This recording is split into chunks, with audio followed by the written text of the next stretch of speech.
Почитувани медиуми, почитувани граѓани на Република Македонија. Зоран Заев и СДСМ со специјалци и борбени оклопни возила се обидува да спречат мирен земјоделски протест. Како во најцрните времиња на комунизмот, народот требаше да биде заплашен и замолчен. Земјоделците го живеат најцрниот период во овие 29 години македонска држава.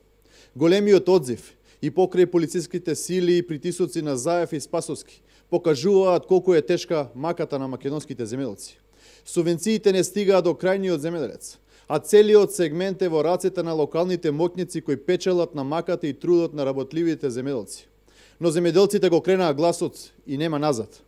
Зоран Заев вчера и нареди на полицијата и на Спасовски да спречи земјоделците да го издадат својот револт против ненародната власт, која 3 години лаже и манипулира со нивниот труд.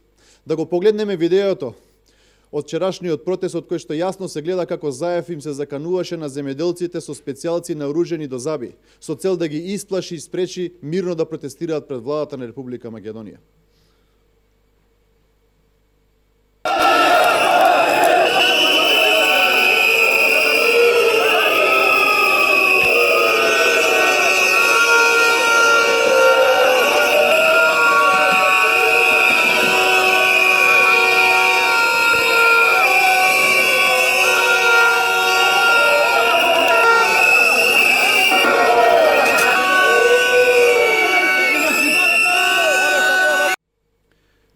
Почитувани, Зоран Заев и неговите луѓе во МВР вчера го прекршија членот 21 од Уставот на Република Македонија, кој го гарантира правото на протест. Правото на протест не може да биде ограничено. Зоран Заев вчера го ограничи. Заев вчера крена рака против сопствениот народ.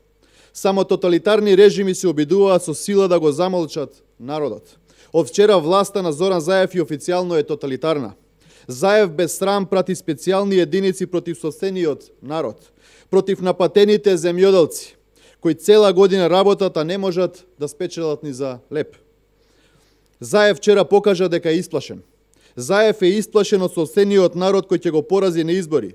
Нема да го спасат ниту специјалци, ниту оклопни возила. Доаѓа 12 април. Падот на СДСМ е се поизвесен.